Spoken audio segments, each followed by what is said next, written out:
there's a lot of superstitious athletes out there.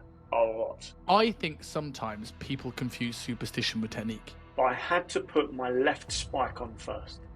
If I put my right spike on first, I already told myself I've lost the race. It's almost a religiousness to it. Do you know what Michael Jordan's one was? No, I don't know.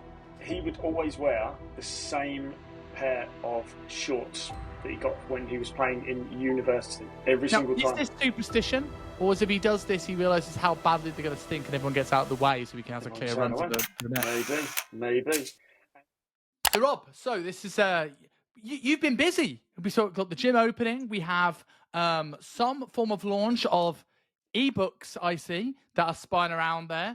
So before we go into our topic, tell us a little bit about you helping people essentially with their sex lives and get bigger dicks. That's what you're doing, right?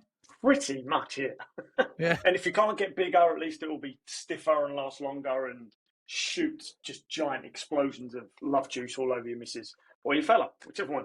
But, when you go on board, are you like Austin Powers with a Swedish-made penis enlarger? It's not mine. It's not my bag, baby. You know, I want to try everything once. And maybe the day that I order one, just to see. Yeah. Can't get any smaller. And anyone who's not too sure, well, exactly. And how big does it really need to be? But for those who aren't sure, some of our earlier episodes, including a previous podcast incarnation as Rockstar, we learned a few of the odd things that I'm into that I want to try at least once in my lifestyle. And yeah, maybe just to get because I don't know what a Swedish penis enlarger feels like. So I kind of want to know. What did we go into? That's a long blast from the past, right? Just like what are some of the things that you want to try once in your life? Well, this is the thing. I'm trying most of them now, right? So we've done no fap for an extended period of time before you realise it doesn't actually really do anything for you. But it doesn't mean I started fapping again. We do coconut oil on the balls. I'm learning about iodine on the balls, actually. This is a topic we'll touch on another day. Iodine. Does it have a better link to thyroid health if you put it on your balls? Apparently testicular health and potentially therefore testosterone. We will see. Anyone who's listening to this before I've actually come out with what is involved, don't just buy a bottle of iodine and splash it all over your balls. You might lose your balls. Let's not do that. If people are doing that from your recommendations are probably the people that drank bleach to get rid of COVID. So exactly. So I can't take full responsibility for everyone. I'll try and take responsibility for some, but don't splash iodine on your balls yet, gents. We did coconut oil on the balls. Prostate massager. That was weird to get used to. That was weird. I discovered I should have bought. You did it yourself. You self-administered. Yeah, got the old toy, whatever you call it. Up it went. Took a while to get in. And the benefit of that is what? Well, I don't know yet. It wasn't even for a benefit. You just wanted to know how it felt. Just wanted to know what this thing felt like up my ass. And now I know. But apparently, for the prostate benefits, apparently the vibrating ones work better, and mine wasn't. I just sat there like, what have I done? Like, what am I doing with my life? Jesus is watching. Come on, Rob, this isn't you. So then there's more to come. There's more mad, crazy fucking. Is there anything that you want to do on your bucket list that isn't related around your groin area? There's places I want to visit. Whether something happens with my groin in those countries. I want to make $100,000 a year. I want to travel to more parts of Asia, including Japan. Yeah. Prostate massages were never a thing that approached in my wheelhouse, but maybe I'm just too narrow-minded. So as a quick caveat, for anyone that just thinks maybe I just want to shove stuff up my arse, or maybe I'm a closet homosexual, who knows? But the thing that piqued my interest was reading about the stimulation of the vagus nerve from the prostate, whilst in meditative states, could apparently lead to altered realms of consciousness. I didn't experience that at all, but I only tried it once. I would argue, is it possible to get into a meditative state with someone up your arse? Well, this is a weird thing. When it was in there, I was like, oh okay. Like, I don't know if you ever remember, what was the film? It was called Road Trip. Like I we go in. remember Road Remember Trip. Road Trip? Yeah, I remember Remember, Road I Trip. can't remember the actor's name, but the guy who plays Stifler is in it. Sean William Scott. Sean William Scott, and he gets a very aggressive prostate massage, and is meant Oh to my be the most god. amazing, mind-blowing sensation ever. And since that film, you always wonder, I wonder, is that actually the case? And yeah, I didn't experience anything like that at all. It was just in there, and then I'm like, what do I do now? Try to meditate, and then got bored. Yeah, the reason why I watched that film and never wondered that is because I watched it. I watched after whilst I was in university, but it's after this moment. And we were doing our dissertation. You might have heard the story, but a lot of the listeners won't. I was doing my dissertation, and without changing the tone too much from prostate massages to morbidity, my uncle passed away in the second year of uni, and because of that, I had a extension on the exam part of my dissertation. So by that point, well, that was nice of them to give me an extension. The problem with that was that now we are the only people that were willing to do the study were the people that were staying over Easter that also had extensions, Right. because everyone else had gone home. Yeah. So we were all doing favors, like, I'll do your study if you do mine. So I did a few of these things.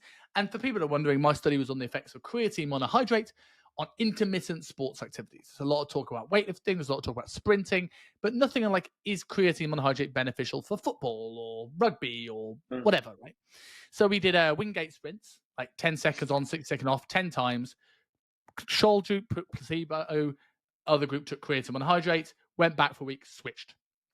So this other one I did was the effects of a carbohydrate mouth rinse on exercise to exhaustion in the heat. So I go in there and hear this big exercise chamber that's basically like puts you up to Sahara desert levels of horrendousness. And I'm cycling steady state, but to exhaustion. And the only thing I get to drink is every 15 minutes I get a mouthwash, a carbohydrate mouthwash. So it wasn't pleasant. I go, what are you measuring? Other than like, we're measuring blood glucose. I'm like, okay, that makes sense, right? So finger prick every 15 minutes. Just add a 15-minute injection to this, and it's already great. And they go, and core body temperature. And I just go, and how are you measuring that? And out comes this thermometer. So I'm on this uncomfortable seat on this watt bike, with a thermometer up my arse, hanging out my arse, getting injection for 15 minutes, was having a mouthwash. It's the moment where I realised that I will never be gay, because that is a lot smaller than a human, and I wasn't for it whatsoever. No offense to anybody is, by the way, that's your choice. It just oh God, like I salute you. I absolutely salute you. But it's not for me. It took a while to whether this was mental or whether it was physical, I don't know. But it took a while to go in. And then when it started to move, then boom, it was in, like almost like I had no control. I was like, whoa, that if that didn't have the tail on the end, that could have been bad. And when I say tail, I mean not a fox.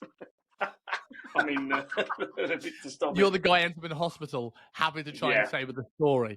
It's like, so how did you get a Coke bottle up your ass? Well, I fell off out the window, but for some reason the Coke bottle had a condom attached. That sort of stuff, right?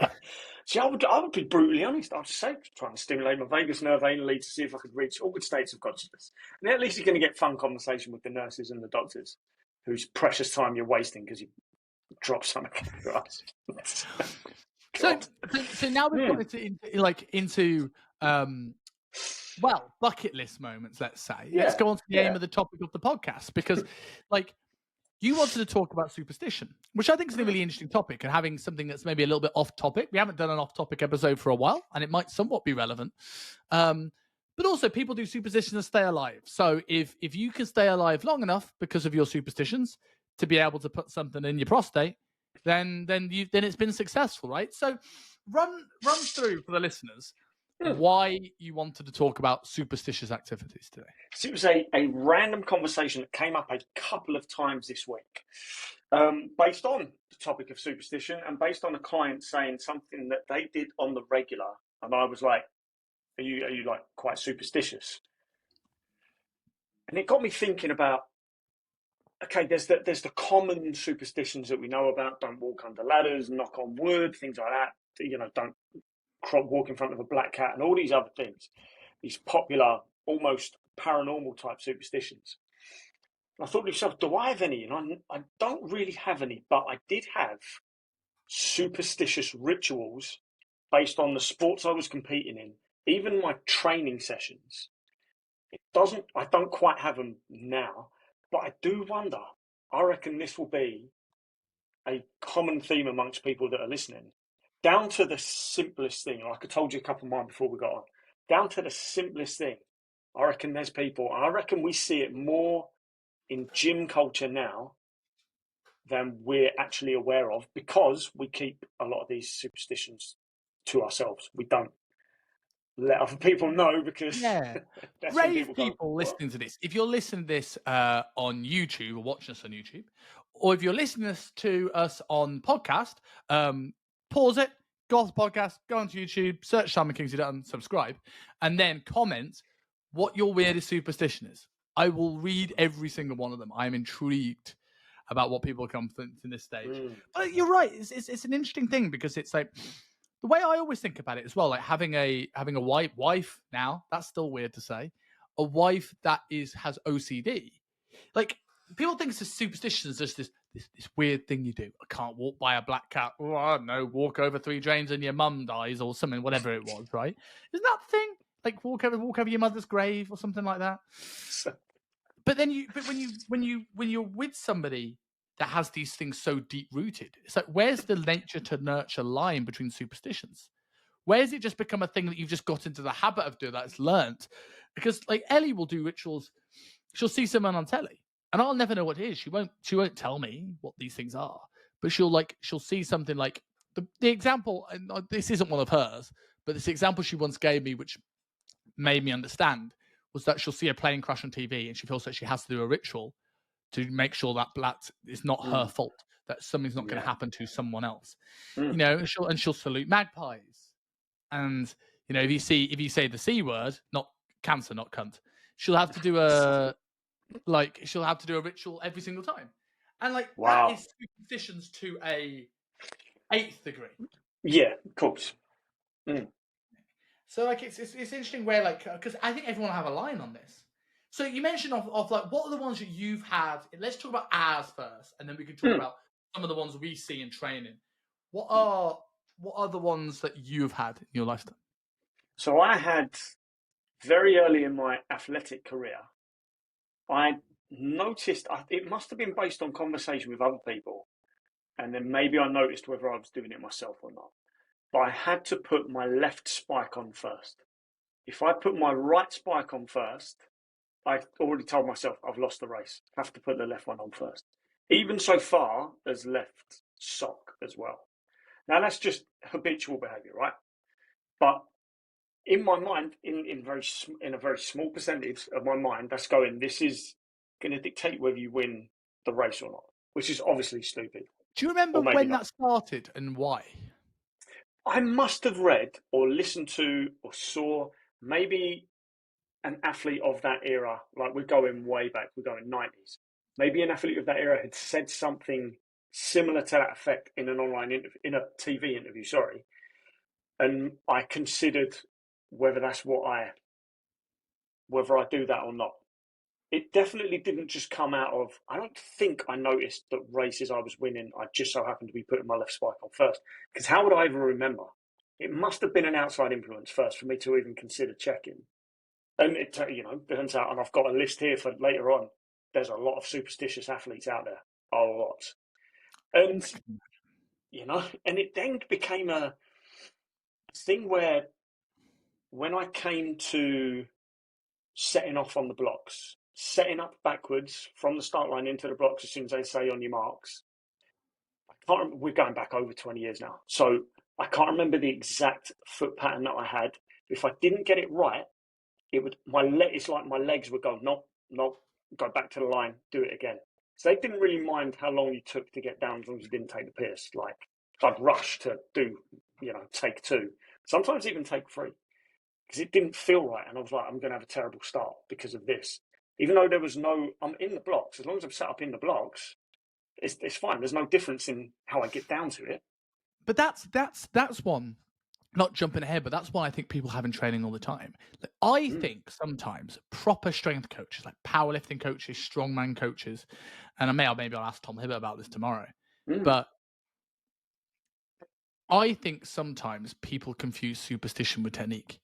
Because how many strength coaches talk about you must have 2 steps out the rack? And realistically, I could take 46 steps out the rack. And while yes, you do open yourself more margin of error. The more steps you take, the more you can put yourself off, rather than having a clear this is the 1-2 path. I get it, but it's almost a religiousness to it. Like you see a squat that looks perfect, go, but you didn't take 2 steps out the block and out the rack. And I'm like, did it matter? The squat looked good, felt good, hit a PB. Yeah, but the setup was poor. And I'm like, is that a technique thing? Because every bit of research I've seen says no. So it makes me think, is it just a superstition that this is the way it needs to be done?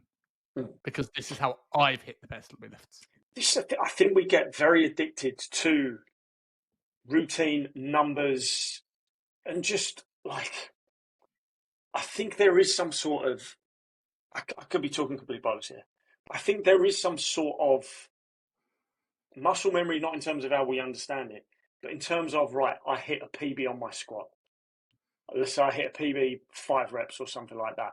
And I can just remember how I grabbed the bar, how I came out of the rack, the speed I went on the way down, how the bottom position felt, all these different things, which again is just ingrained in technique. Of course it is. But I think we have this,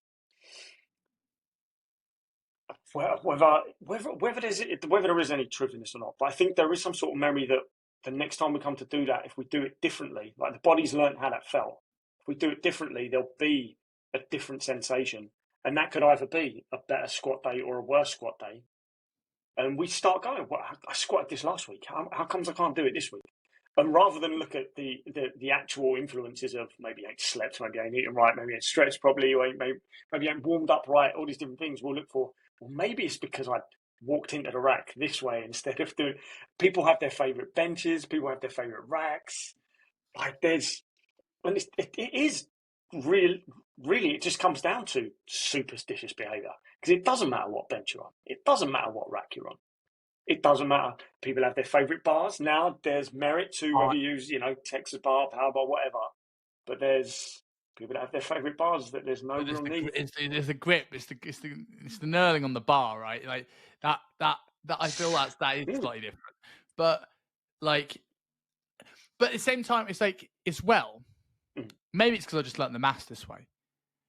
No lift will feel good with a bar that's less than 20 kilos. So sure. I did once today. I went to a gym in Womburn, Heath's gym. I'm officially calling you out. You have a downstairs heavy lifting area, right? This is what they call it. It's like for people who want to do powerlifting and things like this. That was the area, right? Okay. Squat racks don't have pins. There isn't clips, and the bars are there's no heel lifts. And the bars are all under 20 kilos. Jeez. Nothing felt right. Nothing. Like, I put the same amount of weight on it. Yeah. But those 15 kilo bars just did me in. Not right at all. It's mad. And it even came back to, well, just going back to like what I've seen in my time. With my Olympic lifting, I don't think I had any. But I noticed in competition and through coaching athletes, there were plenty. Not necessarily to do with the split second of when that bar has left the floor. Because to be honest, split second later it's above your head or you're underneath it, one of the two. But how people approached the bar, what people did in their warm-up area, what they were listening to, how they were moving, how they were talking. So people had some mad rituals as soon as they got behind the bar, slamming their feet for no fucking reason whatsoever. There's yelps. There's screams. Is that a nervous system response? Because then there's logic. Like I will stamp, and I wouldn't consider that a superstitious thing. I would consider that I'm firing myself up in the same way that I wouldn't consider the music that I'm playing a superstitious thing. I would just say if I'm listening to Stricken by Disturbed or Rammstein, the bar's going to go up. if I'm listening to David Guetta, no offense, David, the bar ain't going to go up. I don't think that's a superstition thing. I think that's I don't like shit music thing. But also, I'll go back to saying it's a superstitious element there. So when we're saying superstitious, I'm not saying anything paranormal. I'm not saying if you do one thing that it's going to be a negative result, even though that's kind of it. But what a superstition is, it's a false belief, a false sense of having control over external conditions that we don't actually have. So we've talked about this before, people with an external and an internal locus of control. People with an internal locus of control believe they're the ones that are in charge of their decisions, their reality, the effects of their decisions. It's all on them. People with an external locus of control are quicker to blame other people, other conditions, environments. And I think the superstition's been shown more so in people with an external locus of control. So we're not saying anything paranormal's going on or anything like that, but it kind of, again, like crosses the line of what's superstition and what's just routine and ritual, and where is that line you go from one to the other? Because like you say, a slam of your feet could wake your nervous system up, but when you talk to some of these people about why they're doing it, there was odd reasons. Jacks my heart rate up. What, one slam on the floor jacks your heart rate up before you want to be calm as a fucking mouse before you lift that bar up, thinking about where your positions are and things like that.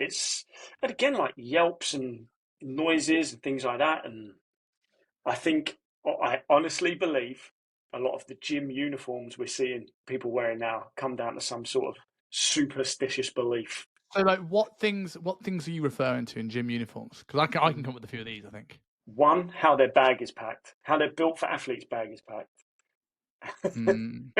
How, and people will say, "Oh, it's just my OCD." It's not OCD, bruv. It's just a bag pack. Or that I will happily get on a rant about. I hate that.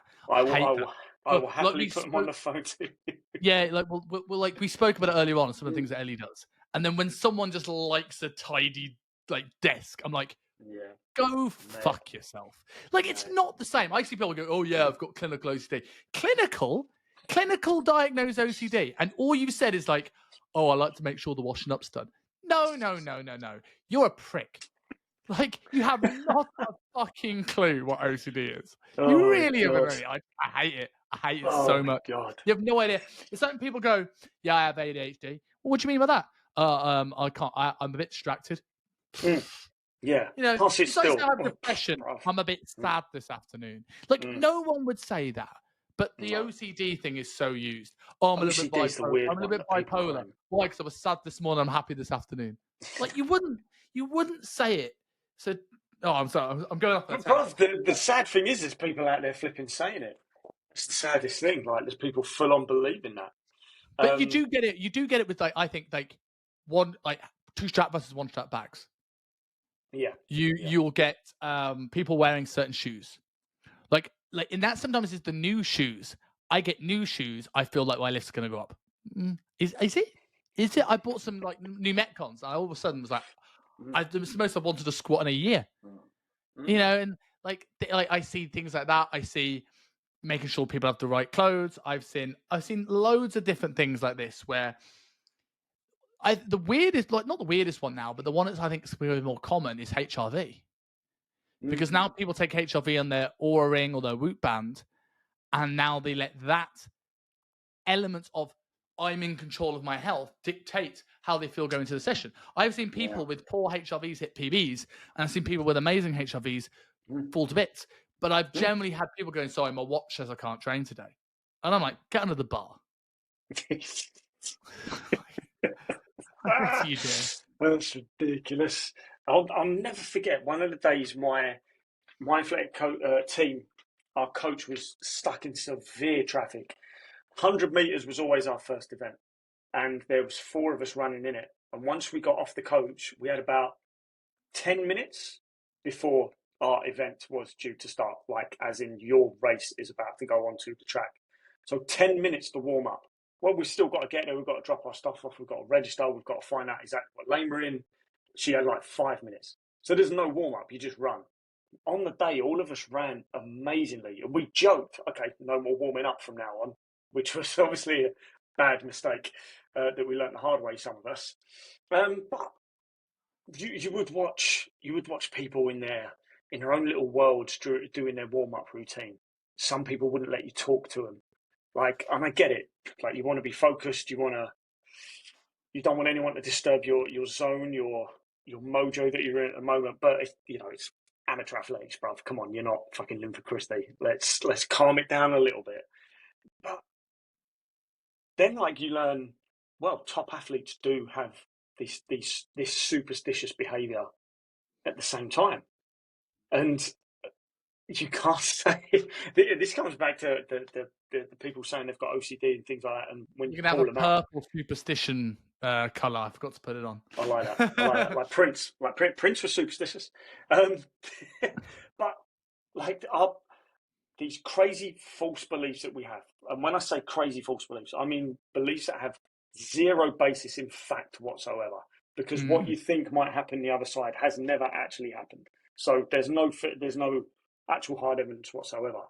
But people's beliefs are more likely to be reinforced by positive or negative reactions than they are by hard evidence. So even if someone's going, well, I've got OCD, just because, like, say, they want things to be a little bit tidy, and someone says to them, that's fucking ridiculous, it's more likely to reinforce it than the fact that there's no clinical evidence they've got OCD.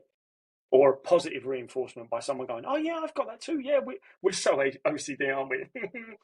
Well, exactly. And you also see people like if I read your horoscope, you would find ways to think it was true.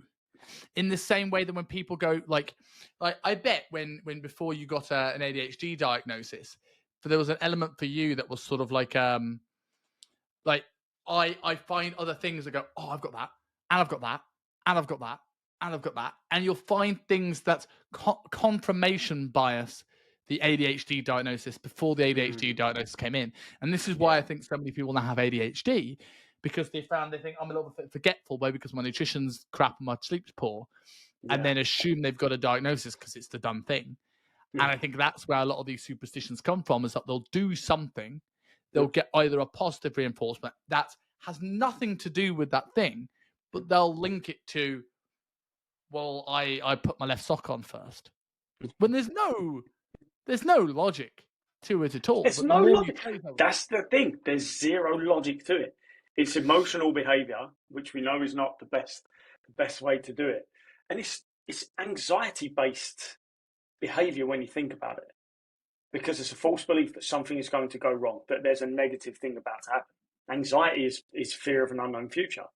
It's anxiety-based behaviour which must cause some neurotransmitter imbalance, which will then be reinforced again and again and again before, like left shoe had to go on every single time.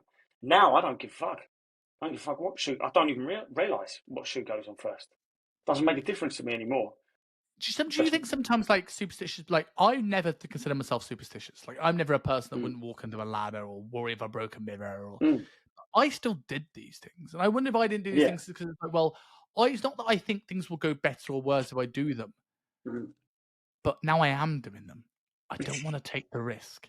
So I used to always wear, underneath my sports socks playing rugby, I always used to wear odd socks. Always. And that was a little bit close to a proper superstition, because I felt that I played better when I had odd socks on, for whatever reason. Sure. The other one was when we coming out of changing rooms, especially in home games, that always touched the badge above the door. And that's always a very common one, isn't it? As you're coming out of the changing room, you'll hit the emblem. Yeah. And then that's what I did every home game. And we had a really good home record. It has nothing to do with the badge. But I did it every game without fail. Yeah. It's the same with teams having lucky mascots. If you want to, more so an American thing than here. If you want to, get the edge over your team, you steal their mascot the week before the big event. I mean, maybe that's just the subject of corny teen American movies. I don't know whether that actually happens or not. But probably does, right? I don't know if it ever really happens, but it happens in every TV show, isn't it? It's always stealing a pig. Or stealing a mascot. And like, it's never a mascot. It's never a man in an outfit, is it? Like, mascot's never like a big inflatable bunny. It's literally a real pig. It's nearly always a pig, isn't it? I don't understand why it's a pig, but it's a pig. Mad. It's absolutely Yeah. mad. But you mentioned athletes having them. You said you have a few. So, like, what is it that you found athletes do? So, let's do this bit, and then we'll go back to where these superstitions originate from. Because you mentioned walking under the ladder and not wanting to take a chance. Like, I looked a little bit deeper into this because I was just intrigued, and the answer was boring as fuck at first, but then became fascinating and so far down my rabbit hole I couldn't escape.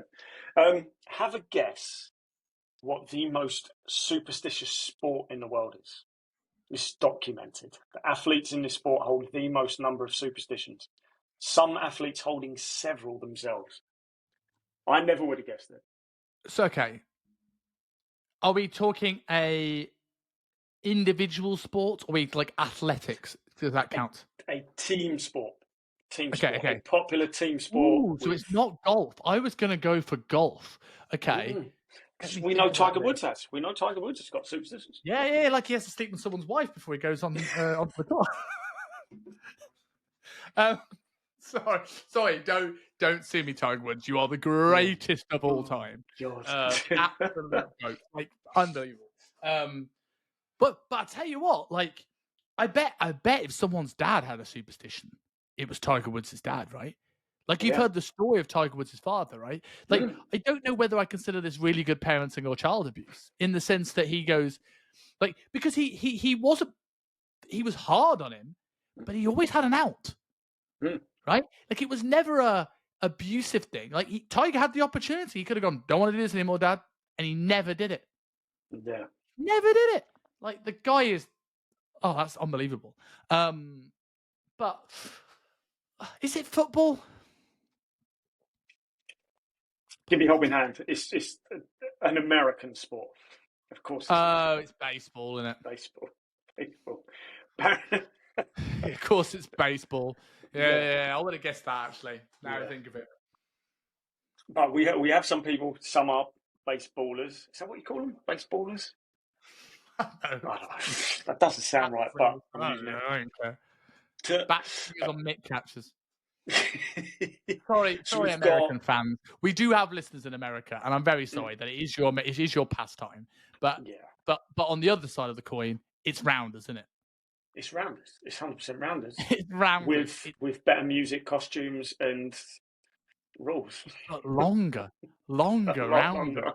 Right, rounders are hard enough to watch as it is. It's longer. Like, and before any Americans, like, because I know what Americans are going to say. You guys have cricket, and I'm like, yeah, I agree. That's boring too. You know, like, Test match cricket. Oh my god. Yeah. I can faithfully hold my hand up and say I've never watched an entire cricket game ever in my life. Like playing a game of Monopoly. That's forever. I don't know how anyone. I had this conversation with a friend the other day about you and I should be able to remember the era where cricket did not have alcohol louts, typical football, rugby fans at cricket games. And then came this era where suddenly it was a different breed of cricketer, younger, Flintoff. Suddenly alcohol was at the World Cup. Suddenly, it's a very different breed. I bet it coincided with 2020, right? Because it's now a day out. Yeah. So tell me some of the superstitions in baseball. So what I'll do is, because they're right down the bottom of my list, this is a popular one. Most people might know this one already. Do you know what Michael Jordan's one was? No, I don't know. I don't know if this is I'm assuming this isn't in the film about him that came out recently, because I guess that's more about the shoes, right? Oh, God. So he would always wear the same pair of shorts that he got when he was playing in university. Every single time. Is this superstition? Or as if he does this, he realizes how badly they're going to stink and everyone gets out of the way so he can have a clear run to the net. Maybe. And he also inspired a trend in the NBA of longer shorts, because what he would do is wear longer shorts over his lucky shorts that were underneath. And that inspired the trend of longer shorts in the NBA. All because of superstition.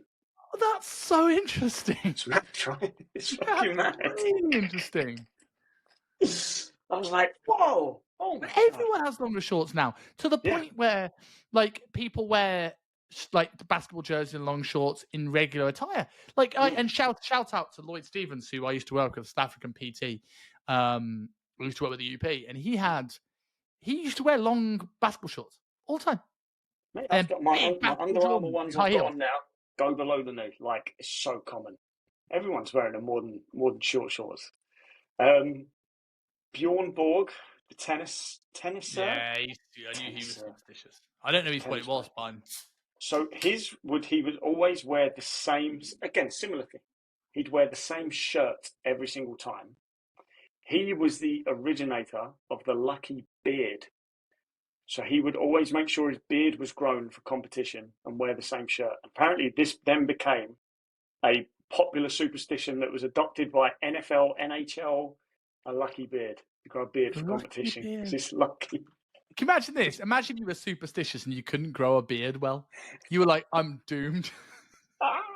There must be some poor younger guys over there. Oh, no. Imagine that. Lucky beard. That's really because these tennis champs are getting younger and younger. You know? Yeah. Well, not everyone obviously wants. Does that mean? Oh god, there's a couple of jokes in this. Like, I was about to say, does that mean the women are always going to be really rubbish at tennis? And then I stopped and I thought, well, women can be allowed beards now in women's sport. Maybe that's where it's come from. People are now looking at women's tennis and going, man, these ones with beards are always the best. It must be the beards. It's the lucky beard. Mate, that could. It's lucky beard. The women with the lucky cocks, they're the ones. Be lucky pubes next. Mate, imagine. Mate, we're going to see this in, potentially every single sport all over the world if the world loses its mind. But hopefully that won't happen. Lost its mind a long time ago, mate. World's lost its mind a long time ago. Happened, we have 7 magical wizards in Snow, Colombia. And like the world lost its mind a long time ago. Yeah, very, very flipping true. There's a guy, I didn't know who this was. Again, here we are, our first baseball player, athlete, whatever. A guy called Kevin Romberg. I thought this one was quite interesting. So he had an unusual quirk of a compulsion to touch someone if they touched him first. To the point where other teams, knowing they were playing against Cleveland, which was his team, would mess with him. They would run up, touch him, and then run away. And he'd be in a complete panic that he couldn't touch him back, including a game between New York and Cleveland, which had to be halted because Yankee players refused to stop touching him.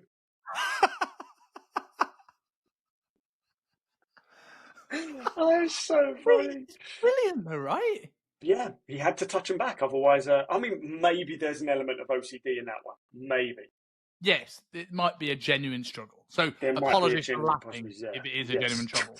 That is like, but that is really like, it's amazing how deep some of these things go, right? Like, do you think an element of this? And I think you were saying earlier on that there's you looked into why these superstitions occurred, but do you think there's an element of imposter syndrome in this? Like, you've become the best at something, right? And like, you know the term imposter adaptation? You probably do because Chris Williamson talks about it a lot, right? That you when you have imposter syndrome, despite the fact that you have a stack of undeniable evidence that you're as good as you say you are, that becomes imposter adaptation rather than imposter syndrome.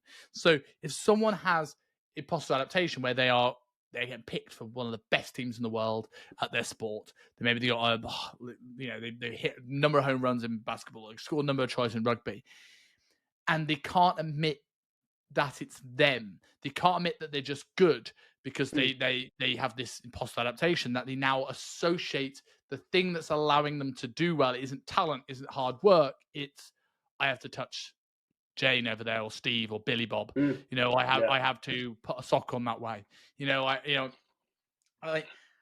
But pro wrestling's is bad, right? Like pro wrestling's a big one. Like they a lot of people, and this is more for the respect of the sport. But for a while, you had to shake everyone's hands coming in, and you have to wipe your feet on the apron. That's a big one. So if you ever watch like particularly William Regal, Yeah. You always saw William Regal, and you'll notice it. You'll watch it now. People will wipe their feet when they come before they come into the ring. Man. This is mad. It's mad. We've got our first tennis player who doesn't have a lucky beard. This is Serena. I knew of one of these before. So she has a load of quirks, which include The bringing greatest her. tennis player to ever live, by the way, in my opinion.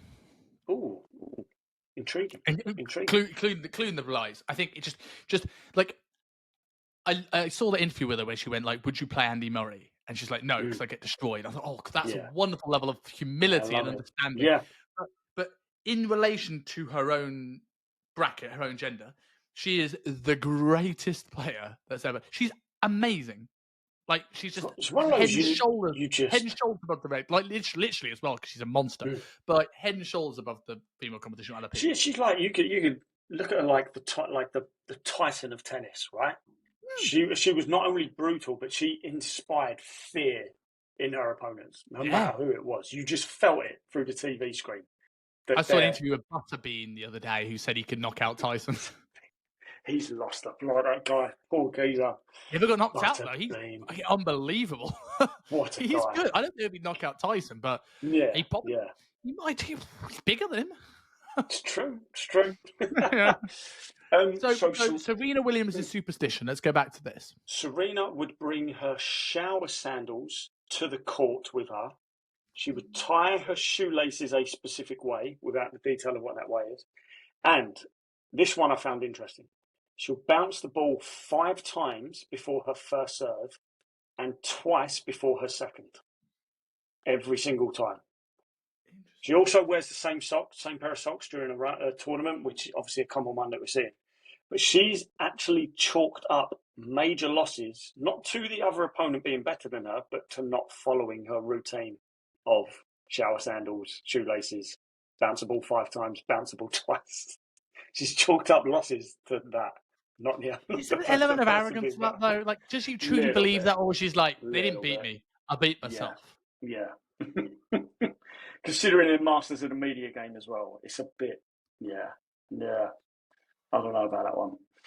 But I thought that was interesting about the ball, because I reckon that one's probably very common amongst tennis players. I think that links back to my stepping back to the blocks. Something didn't feel right, so start again quick.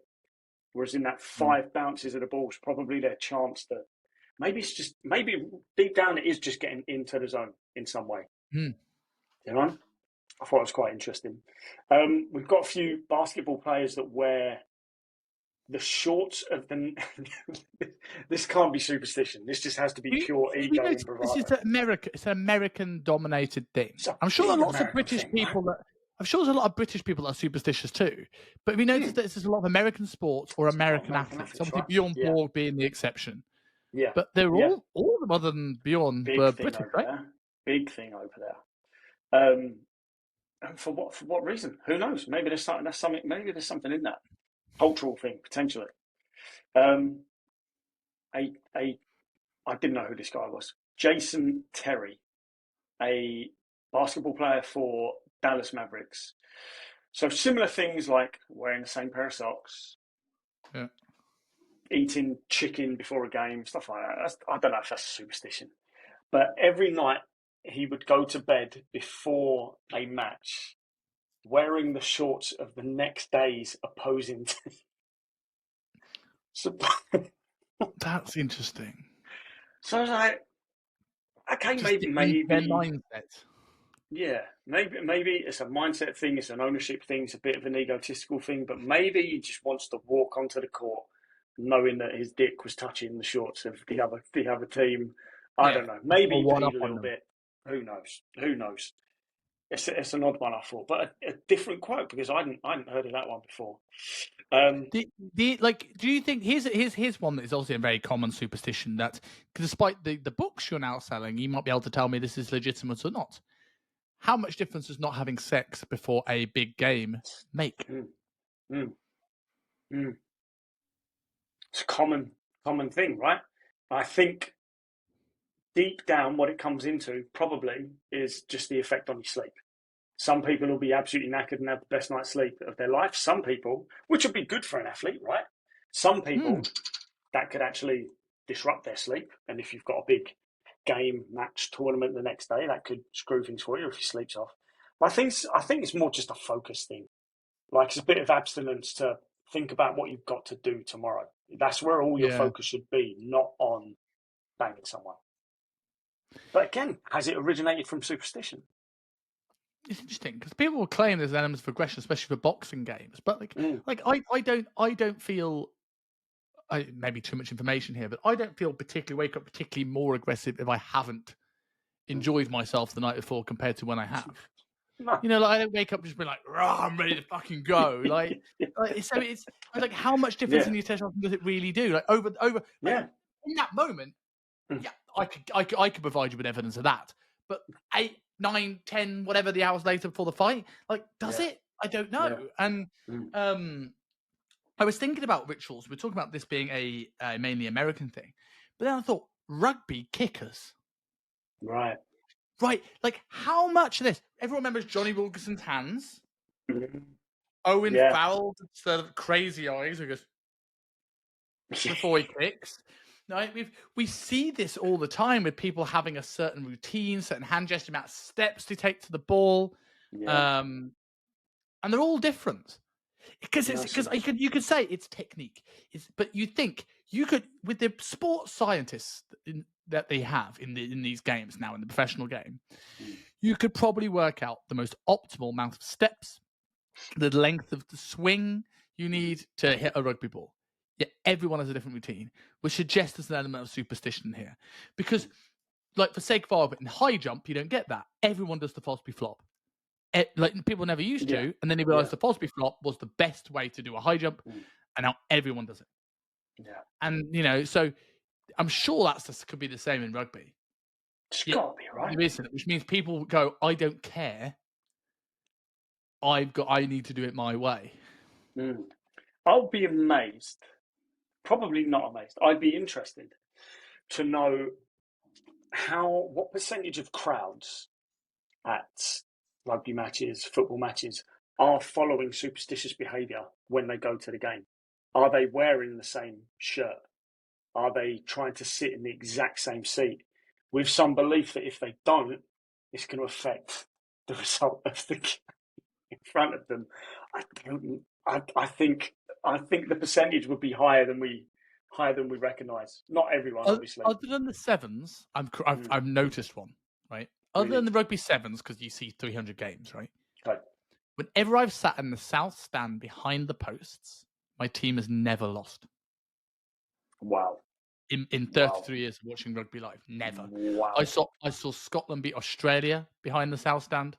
I saw England beat Italy. Well, they always beat Italy behind the south stand. I've seen Wales win in the south stand. I saw Scotland win other games in the south stand. I've seen Premiership games like Bath win in the south stand, and I've seen them win in the other stands too. But I've seen them lose in every other stand. That's maybe my thing. Maybe I always buy tickets to the south stand from now on. Maybe.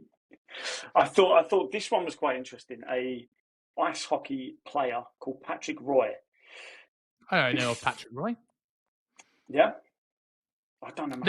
I don't know him well enough to tell you his life story. Apart from Mighty Ducks, my knowledge of ice hockey is very, very, very limited. Used to be good, but mainly because of the NHL games. I used to watch as a kid. I used to watch a lot of ice hockey because I was a big fan of the New Jersey Devils.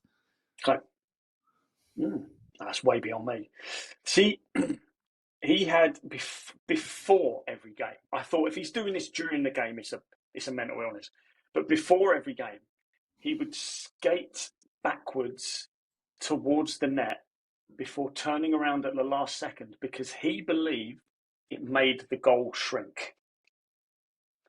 So some sort of magic spiritual thing.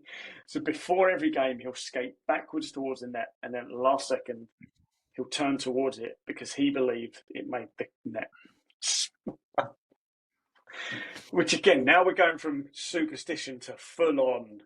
Yeah, you see goalkeepers in ice hockey have different things on their outfits, because obviously they have the big, more padded outfits, so they tend to have like little almost mascotty things on them sometimes. I always think, I don't know if it's superstitious, but the thing I think it's just because it's rigged, not the sport, but the fights.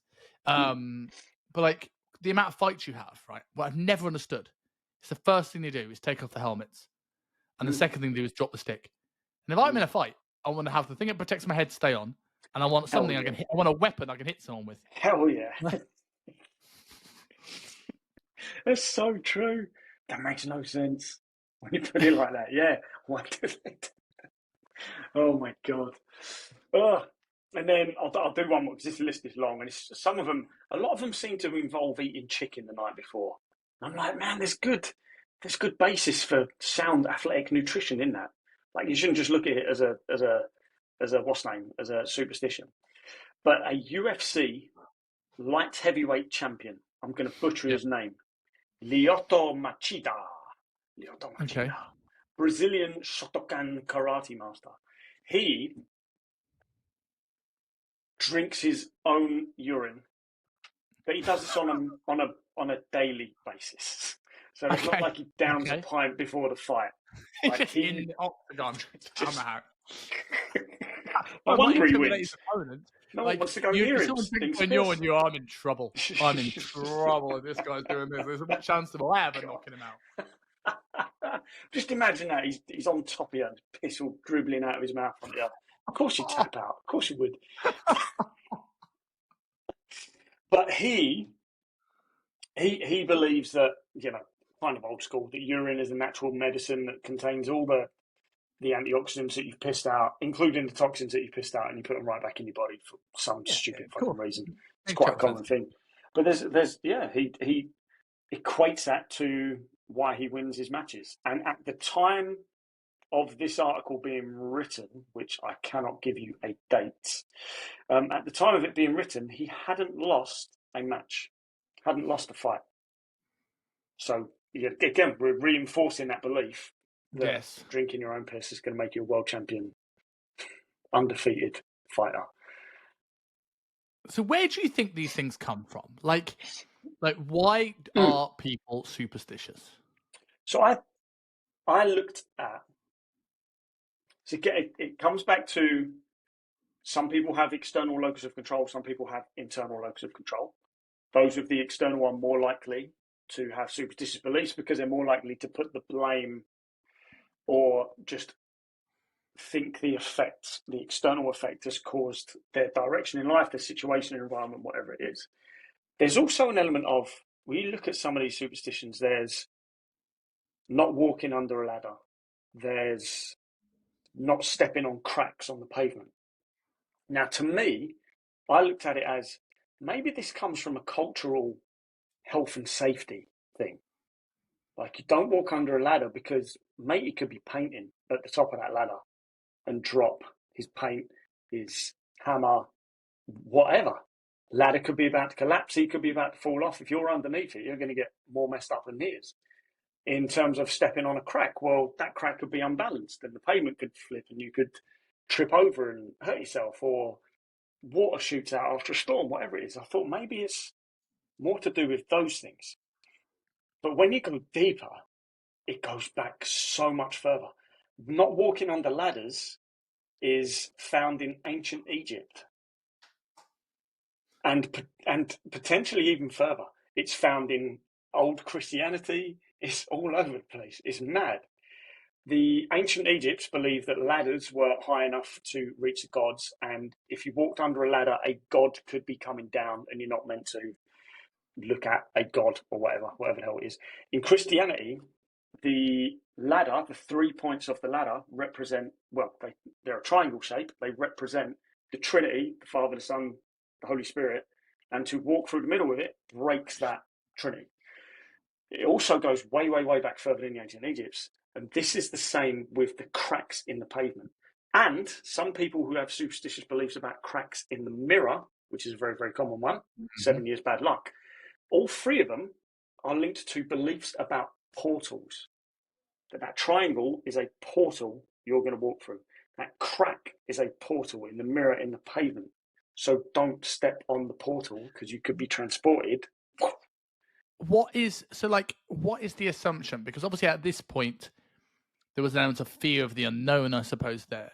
But like, why is that portal necessarily been considered bad? Because we talk about power dimensions that we like these days look at it as like some people think it could be a bad thing, but it could be a bridge to another better world. Well, we wouldn't know, would we? It's where do our portals normally lead us to? Well, there's heaven, but there's also hell. There's demon realms, there's spirit realms, there's technically 14 dimensions, I believe, by last count. There could be more. Multiverse theory has been around for a long time. There's a lot of bad places you could end up in. You could end up in the Wild West for Back to the Future 3 instead of the cool future for Back to the Future 2. There's so many bad places you could end up in. Did they ever make a Back to... No, they didn't, did they? Thank God. So, again, like portals go so far back. And obviously we're not going to talk about this now, but this leads massively into UFO culture, abduction culture, ghosts. A lot of things are based around portals. Ouija boards, you're opening a portal. Don't want to open because you don't know what's going to come out the outside. So it literally is the fear of the unknown. You don't know if it's good or bad. Is there a link, do you think, between people who are superstitious and people who believe in things like ghosts and UFOs? Because I would never consider myself a superstitious person. And while I'm open to the concept of UFOs, if things are out, I believe there are things out there. I think people that think there is zero other intelligent life in the universe or whatever comes after the universe, the infinite, is an idiot because like we can't be. But I don't think there's anything close enough for us to ever realize to be near it. I know you necessarily have a slightly different view in that.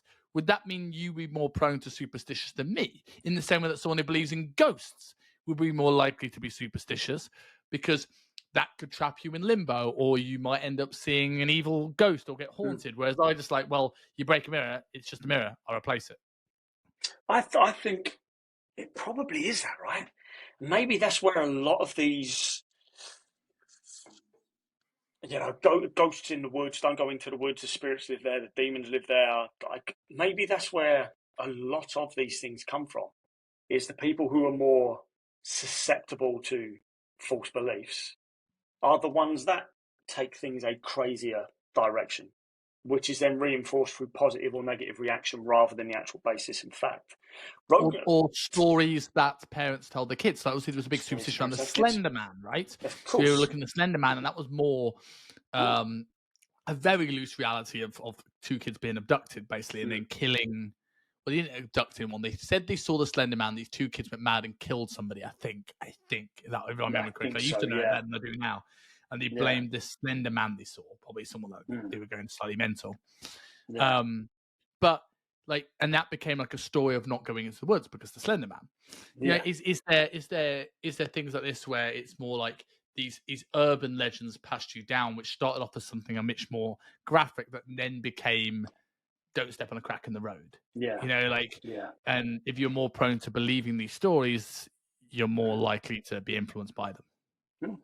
And then again, it comes back to me. There is still that element of safety, longevity, and making sure the tribe, the family continues. A kid who goes off into the woods might get lost, might fall down a hole. So that's the real danger, or attacked by something. That's the real danger, and you may not ever find the body of that kid. And all it takes is that one tribe member to think that it's some spirit, or you might hear something weird. Whoever knows. I think it's. I don't want to talk about Tate too much, but Tate has that great bit about a controversial bit about depression isn't real because, like, if you go into a because based on what you believe, Andrew Tate is controversial, right? This one people really take offence at because talk about depression. But he says where if someone were to go, like you've got two people going into a haunted house. Well, going into a house, a supposed haunted house. One believes in ghosts, one doesn't. They both hear the same knock, like crash at 2 a.m. The guy who believes in ghosts thinks it's a ghost, gets the fuck out of there. The guy who doesn't believe in ghosts thinks like someone's knocked something over, goes back to sleep. So I won't talk about the depression bit because I don't necessarily agree with it. But No, me neither. Rogan, I was on the way in today, I was listening to Rogan and Matt Rife, and they were talking about ghosts. Apparently, Matt Rife has done some paranormal, supernatural program where they're going ghost hunting, that old tired routine. And it is Rogan really obviously being very skeptical about all those sorts of things. Just comes at it with, if you go into these situations expecting something, you're more likely to see something. You're more likely to believe that that's happening. Then the person who believes in ghosts and the window crashes. Yeah, people think that sightings mean reality. Yeah. Where in reality, like I have a purple set of lights behind me. We turn them on halfway through the show, right? And I think it's purple. You think it's purple. We don't know we're seeing the same color, right? We just know there is a color that we identify as purple. Yeah. We get light that goes through our eyes. Our brain will make up a reality. So how I actually look to me might not be how I look to you. So in that same sense of like, if anyone's taken LSD, are very aware that you can see things that aren't real. And if people think that your brain can't do that without these substances, of course it can. Of course it can. Have you seen recently that I'm happy to go off on this tangent for a bit, but have you seen recently this the famous Bigfoot sighting? Okay. Yeah. Have you seen that it's been AI enhanced? Oh God. And do you know what it shows it? Do you know what it shows it to be? Go on. A man in a gorilla outfit walking through the woods. It's really clearly shows you. It's a man that's obviously come back from a party, walking the woods, and you can see it because he's just walking like a human. He looks out at the camera and goes, "Oh God!" And the AI in hand, and we'll see these, but we still have it. We have people that now there is the biggest and most expensive Loch Ness excavation in history going on at the moment. If I'm right in writing that, wow. And I'm like, no creature that size. It's deep, don't get me wrong, it would fit there. But one, it would be more often seen, and two, not in cold water. But like people still believe in Nessie, and it makes great tourism. But I'm one of these people. I'm a reluctant skeptic when it comes to. I'd love ghosts to be true. Like, there's this show on BBC at the moment about this woman who's had a near-death experience and she sees ghosts. It's a comedy show. It's fine. It's BBC fun. But I'm like, that seems like quite a nice thing. Like let's say I touch one of those. Let's say I died in here, and then everyone else that died in here is wandering around this house. And like, there's a sergeant from the military. There's the Boy Scout leader with an arrow in his neck, and I'm like, this sounds interesting. Yeah. Like. That's much better than the atheist view of existence. Like I'd much rather be superstitious and a ghost believer, for sure. Like, did I ever tell you about my client's story? I don't think so. So my client is a hotel in Hong Kong called the Tayo Heritage Hotel. It's a really old, very expensive hotel in a place called Tayo, where it's a fishing village where houses are on stilts, and it's got this really nice hotel. Okay, yeah. And he it was supposed to be a very haunted hotel, and we've told some stories, and he generally felt he was pinned down and he had to wrestle somebody off him. Wow. And he went to complain, and he was looking around the room and no one was there. So it wasn't just a sighting, he felt physically pinned down. I have a good friend who also has had the majority of strange sightings, UFO and ghost wise. Apparently runs in his family as well. So maybe there is a chemical balance thing going on there. I don't know. Yeah, but doesn't that suggest that it's not true? Well, as in it would suggest it's not true, but also suggest, are they the people that develop the ability to see these things? Maybe. But then you go another layer of skepticism there that if there's an alien spacecraft, they've developed the ability to select random people on Earth that can see them. That just seems even further afield. Yeah, and it then falls apart when you look at the witness testimony when more than one person's seen said thing. But he suffers from, or used to suffer from, really bad sleep paralysis. So he would wake up and he's awake and he cannot move. There's physically the sensation of him being held down. Some people just get that sensation. Some people get an extra element of dread mixed in with this as well. He would always have this mad feeling that something's holding him down, but something's going to come through the door as well. He always found himself looking towards the door with an intense dread that something's doesn't know what, someone's about to come around the corner and get him. But maybe there is something in there. Maybe there is some physical environment, and I mean chemical balance within the body that does cause some sort of sensation that we only experience when we're being physically forced down. Obviously I'm talking bollocks at the same time. I have no basis in fact in this whatsoever. But maybe there are other explanations to it. If someone told me and they genuinely believe wholeheartedly that they were at that hotel and something physically grabbed them and wrestled them to the floor and held them down there, and they absolutely wholeheartedly believe it, who am I to say that didn't happen, right? This is something we're seeing largely with UFO sightings. It's some people we'll never know who actually saw what, right? But some people are very convicted in their beliefs of what they saw. So there's people that really, really believe that what they're saying is true. Like, that's an internal belief in there.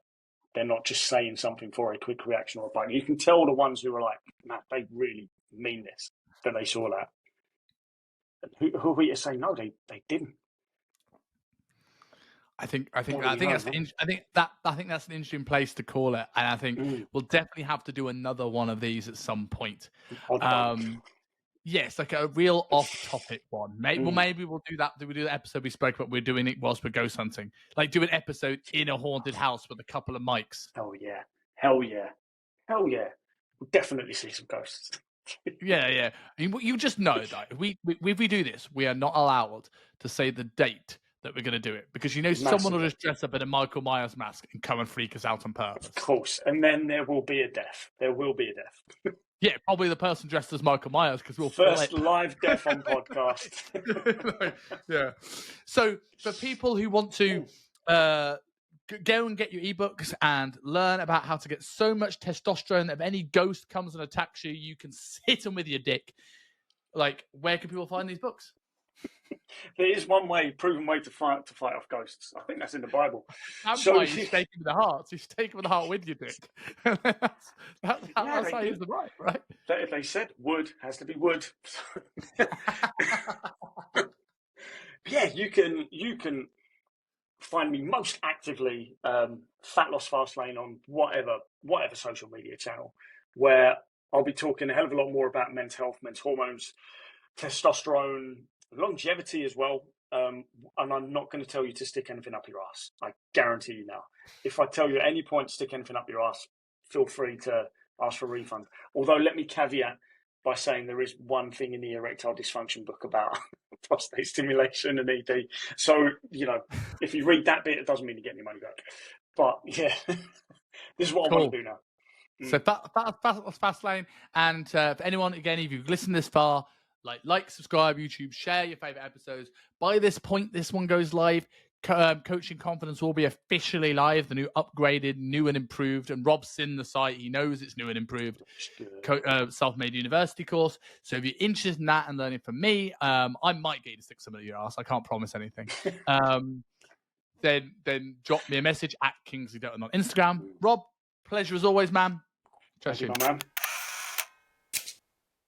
Thank you for listening to the Self-Made Podcast. If you like me and enjoy binge watching podcast episodes, click here for our latest episode.